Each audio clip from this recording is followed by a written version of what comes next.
বাংলার মাটিতে বহু রামকৃষ্ণ মন্দির ও মা সারদা মন্দির রয়েছে। সেই রকমই এক রামকৃষ্ণ মন্দিরের সন্ধান আজ আমি আপনাদের দেব। কোনো ইউটিউব চ্যানেলে এর আগে আপনারা এই মন্দিরের ভিডিও দেখেননি। আমার চ্যানেলের মাধ্যমে আজ আমি আপনাদের এই রামকৃষ্ণ মন্দিরটা পুরোটা ঘুরিয়ে দেখাবো। দেখবেন আজকের ভিডিওটা আপনাদের খুব ভালো লাগবে।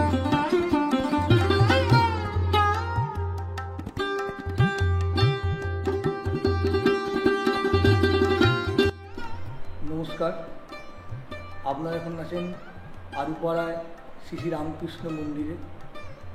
আমার নাম বিমল দেবনাথ, আমি এই মন্দিরের নিত্য পূজারী।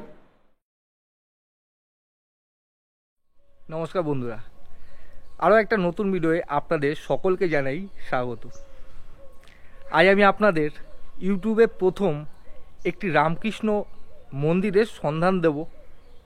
এই রামকৃষ্ণ মন্দিরে আপনারা কিভাবে আসবেন, এই রামকৃষ্ণ মন্দিরে আপনারা এসে কি কি দেখবেন, এছাড়াও এখানে প্রসাদের ব্যবস্থা আছে কি না, সব কিছু তথ্য আপনাদের এই ভিডিওর মাধ্যমে দেব। তো ভিডিওটা একদম স্কিপ না করে পুরোটা দেখুন, দেখবেন আজকের ভিডিওটা আপনাদের খুব ভালো লাগবে। তো চলুন ভিডিওটি শুরু করা যাক। প্রথমেই বলে দিই আপনারা এই রামকৃষ্ণ মন্দিরে কিভাবে যাবেন। হাওড়া থেকে যে কোনো মেদিনীপুর লোকাল অথবা পাঁশকুড়া লোকাল, যে কোনো লোকাল ধরে আপনাদের চলে যেতে হবে রামরাজাতলা স্টেশনে। তো আমি সকাল সকাল টিকিয়াপাড়া স্টেশন থেকে আমার যাত্রা শুরু করলাম। হাওড়া থেকে অসংখ্য ট্রেন আছে, আপনারা যে কোনো ট্রেন ধরে চলে আসতে পারেন রামরাজাতলা। ট্রেন পথে হাওড়া থেকে রামরাজাতলার দূরত্ব 5 কিলোমিটার। ভাড়া লাগবে আপনাদের প্রতিজন 5 টাকা আর সময় লাগবে 15 মিনিট।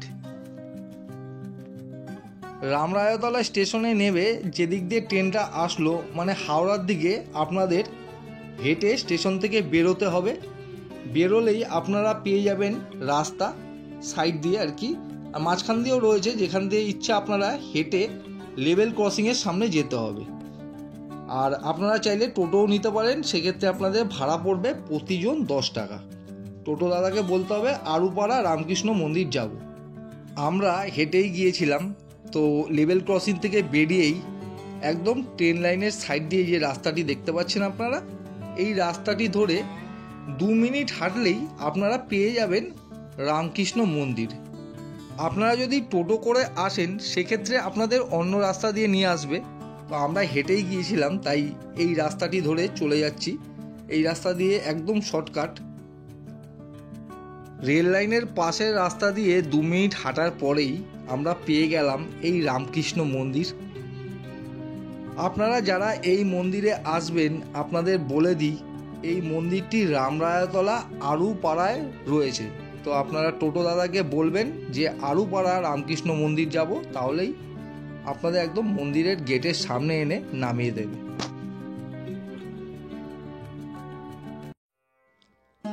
আমরা এখন আরুপাড়া রামরাজাতলা রামকৃষ্ণ মন্দিরের একদম মূল গেটের সামনে এসে পৌঁছে গেছি। তো এবার মন্দিরের ভেতরে প্রবেশ করব। প্রবেশ করে আপনাদের এক এক করে ঘুরিয়ে দেখাবো মন্দিরটা, দেখুন আপনাদের ভালো লাগবে। মন্দিরের ভেতরে প্রবেশ করে মনের ভেতরটা এক আলাদা অনুভূতির সৃষ্টি হলো। খুব সুন্দরভাবে চারিদিকটা সাজানো গোছানো রয়েছে। এই রামকৃষ্ণ মন্দির চত্বরটা আয়তনে একটু ছোট হলেও খুব সুন্দরভাবে সাজিয়ে গুছিয়ে রাখা হয়েছে।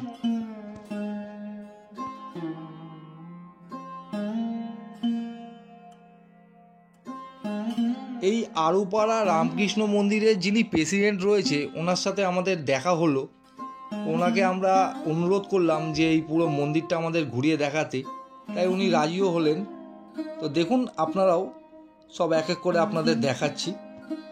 আমি শ্রী শ্রী রামকৃষ্ণ মন্দির থেকে বলছি। হ্যাঁ,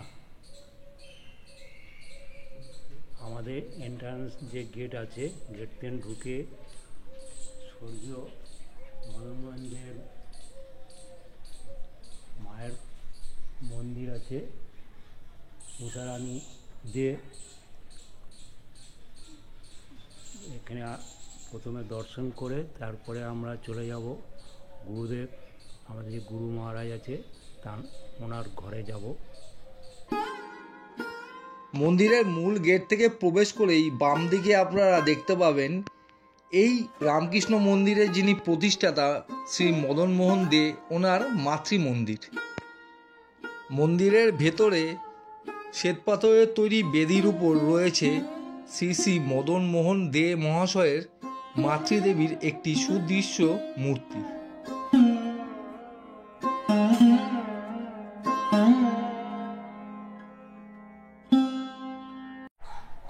আমরা মাতৃ মন্দিরটা দেখে আমরা সামনে এক স্বামীজির মন্দির আছে, স্বামীজির স্ট্যাচু দাঁড় করানো আছে, ওটা আমরা দেখব।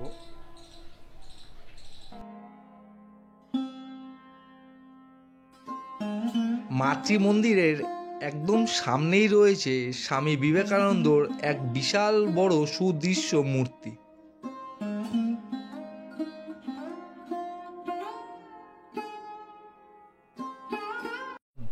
মূল গেট থেকে ঢুকে আমরা ডান দিকে আমাদের গুরু মহারাজের স্ট্যাচু আছে, ওইটা আমরা দর্শন করব। রামকৃষ্ণ মন্দিরের মূল গেট থেকে প্রবেশ করে আপনারা ডান দিকে দেখতে পাবেন এখানকার যিনি গুরুদেব ছিলেন ওনার একটি মন্দির। পুরো মন্দিরটা খুব সুন্দর তৈরি করা হয়েছে পাথর দিয়ে, খুবই সুন্দর লাগছে। আর মন্দিরের ভেতরে রয়েছে শ্বেতপাথরের বেদির উপর গুরুদেবের একটি সুদৃশ্য মূর্তি।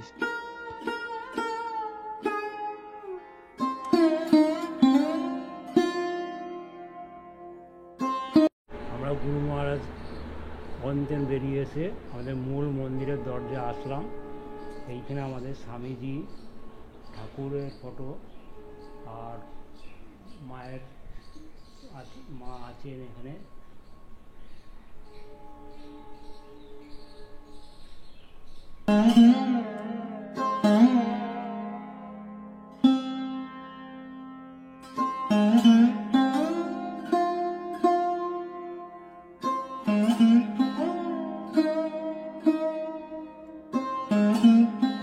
আর এবার আমরা যে মন্দিরটা সামনে দেখতে পাচ্ছি এই মন্দিরটি হলো এই আলুপাড়া রামরায়তলা রামকৃষ্ণ মন্দিরের মূল মন্দির। পুরো মন্দিরটা সাধারণত গেরুয়া রং দিয়ে তৈরি করা হয়েছে আর পুরো মন্দিরটা সুন্দর সুন্দর কাজ করা রয়েছে। তো চলুন মন্দিরের ভেতরে প্রবেশ করা যাক। মন্দিরের ভেতরে প্রবেশ করেই আপনারা এইরকম একটি অনেকটা বড় উপাসনা কক্ষ দেখতে পাবেন। আর এই উপাসনা কক্ষর একদম সামনেই রয়েছে মূল গর্ভগৃহ। গর্ভগৃহটি খুব সুন্দর কাজ করা রয়েছে, দেখতেই পাচ্ছেন আপনারা।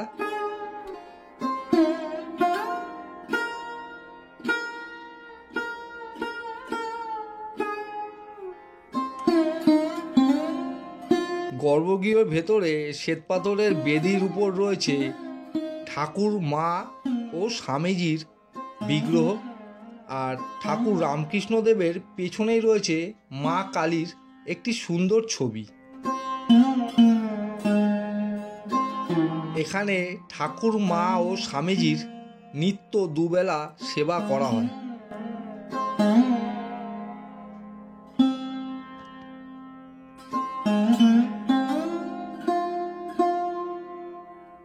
গর্ভগৃহের বাইরে উপাসনা কক্ষের দেওয়ালে ঠাকুর মা ও স্বামীজির ছবি বাঁধিয়ে রাখা রয়েছে। এছাড়াও পুরো দেওয়াল জুড়ে বিভিন্ন মহারাজদের ছবি সুন্দরভাবে এখানে লাগানো রয়েছে।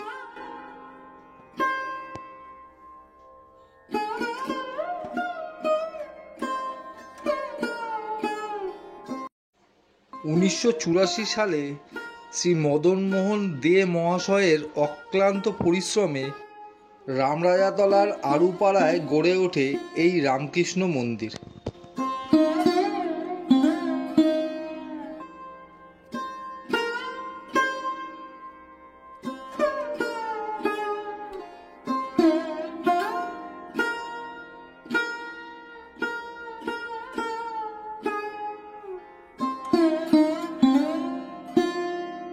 গর্ভগৃহের বাইরে ডান দিকে কাঠের চেয়ারের উপর এখানে রাখা রয়েছে এই মন্দিরের প্রতিষ্ঠাতা মদনমোহন দে মহাশয়ের একটি বাঁধানো ছবি। নমস্কার, আপনারা এখন আছেন আরুপাড়ায় শ্রী শ্রী রামকৃষ্ণ মন্দিরে। আমার নাম বিমল দেবনাথ, আমি এই মন্দিরের নিত্য পূজারী। এই মন্দিরে সকালবেলায় 6:30 থেকে ঠাকুরের সেবা শুরু হয়, তারপরে 7:30 নাগাদ ঠাকুরের মূল পুজোটা শুরু হয়। তারপরে মন্দির খোলা থাকে কিন্তু ঠাকুরের গর্ভগৃহটা বন্ধ হয়ে যায়। আবার বিকেলবেলা 4:30-র সময় মন্দির খোলা হয়, ঠাকুরের সেবা শুরু হয় তারপর থেকে। তারপর সন্ধেবেলায় মঠের বেলুড় মঠের যা নিয়ম সেটা মেনে সেই সময় নির্ঘণ্ট মেনে আরতি হয়। যেমন গরমকালে 6:30, একটু শীতকাল পড়লে 6:15, এইভাবে আমাদের আরতি হয়। এবং আরতিটা ওই খণ্ডন ভবই গানেতেই হয়, সব জায়গায় সব মঠ মিশনে যা নিয়ম সেইভাবেই চলে। আরতির শেষে আমাদের প্রার্থনা সঙ্গীত হয়, তারপরে কথামৃত পাঠ, কোনো দিন শ্রী শ্রী ভগবদ্ গীতা পাঠ, এগুলো হয়, এগুলো নিত্যকর্ম হয়। এইভাবে আমাদের মন্দিরে ঠাকুরের সেবা করা হয়। তা এই মন্দিরটি রামরাজাতলা রেল স্টেশন সংলগ্ন আরুপাড়ায় স্থাপিত। এই মন্দিরটি যিনি স্থাপন করেছিলেন তিনি স্বর্গীয় মদনমোহন দে মহাশয় 1984 সাল নাগাদ। আর এই মন্দির উদ্বোধন করেছিলেন বেলুড় মঠের দ্বাদশ প্রেসিডেন্ট মহারাজ স্বামী ভূতেশানন্দ মহারাজ। পুজো বলতে এখানে তো আমাদের বাইরের আর বারোয়ারি মন্দিরের মতো যেটা হয় নাম সংকল্প করে তো পুজো এখানে হয় না। এখানে নিষ্কাম কর্মের জায়গা, পুজো সবাই দিতে পারে, ঠাকুরের জন্য যা আনবেন তা ঠাকুরকে নিবেদন করে দেওয়া হয়। কিন্তু সেটা হচ্ছে আপনাকে 6টার মধ্যে আসতে হবে সন্ধ্যে, তারপরে আরতি শুরু হবে, তখন তা নিবেদন করা যাবে না, তার আগে এসে আপনাকে পুজোটা দিতে হবে। আর সকালে পুজো দিতে এলে 7:30, 8টার মধ্যে আসতে হবে। আর এখানে কি কোনো দুপুরে মানে যদি কেউ দূর থেকে আসে প্রসাদের ব্যবস্থা আছে? থাকার ব্যবস্থা, ভোগের ব্যবস্থা? আগে ভোগের ব্যবস্থা ছিল, কিন্তু ইদানিং এখানে ভক্ত সমাগম অনেকটাই কমে গেছে। দূর দূরান্তের আসছে বা যারা আগে আসতো তখন ব্যবস্থা হতো, কিন্তু এখন লোক সংখ্যা, কারণ এই সমস্ত ভোগ তৈরি করতে গেলে লোক বলের প্রয়োজন, সেই লোক বলটা এখন বর্তমানে অনেকখানি কম, যার জন্য সেইভাবে কোনো ভোগের ব্যবস্থা নেই। তবে বিশেষ বিশেষ তিথি যেমন মায়ের জন্মদিন, ঠাকুরের জন্মদিন, স্বামীজির জন্মদিনে ভোগ প্রসাদের ব্যবস্থা করা হয়। থাকার ব্যবস্থা কি আছে এখানে? না, থাকার কোনো ব্যবস্থা নেই। তো বন্ধুরা, এই রামকৃষ্ণ মন্দিরে আপাতত দুপুরের নিত্য ভোগের কোনো ব্যবস্থা নেই। ঠাকুর মা ও স্বামীজির বিশেষ বিশেষ অনুষ্ঠানে এখানে দুপুরে প্রসাদের ব্যবস্থা করা হয়। আর এই মন্দিরে থাকারও আপাতত কোনো ব্যবস্থা নেই। এই রামরাজাতলায় আরেকটি সুন্দর মঠ রয়েছে, ধারসা মঠ। সেখান থেকে আপনারা দুপুরের প্রসাদ গ্রহণ করতে পারেন। সেই ভিডিওর লিংক আমি ডেসক্রিপশন বক্সে দিয়ে দেবো, চাইলে আপনারা ভিডিওটি দেখে নিতে পারেন। এই রামকৃষ্ণ মন্দির থেকে টোটো করে 10 টাকার বিনিময়ে আপনারা ধারসা মঠে চলে যেতে পারেন। মাতৃ মন্দিরের ঠিক পিছন দিকে রয়েছে এই মন্দিরের নিজস্ব জলাশয়। এই জলাশয়ে বিভিন্ন রকমের মাছ আপনারা দেখতে পাবেন। জলাশয়ের জল একদম কাচের মতো স্বচ্ছ। তো বন্ধুরা, আপনাদের এই রামরাজাতলা আরুপাড়ার রামকৃষ্ণ মন্দিরটা আজকে এই ভিডিওর মাধ্যমে পুরোটা ঘুরিয়ে দেখালাম। আপনারা এখানে কিভাবে আসবেন, আপনারা এখানে এসে কি কি দেখবেন, সব কিছু তথ্য আপনাদের এই ভিডিওর মাধ্যমে দিলাম। তো ভিডিওটা যদি ভালো লাগে অবশ্যই একটি লাইক করবেন আর চ্যানেলটিকে সাবস্ক্রাইব করে আমার পাশে থাকবেন। আজকের মতো এটুকুই, দেখা হবে আবার পরবর্তী নতুন ভিডিওয়ে। সুস্থ থাকবেন, ভালো থাকবেন ও নিরাপদে থাকবেন। আরুপাড়া রামকৃষ্ণ মন্দির থেকে আজকের মতো বিদায়।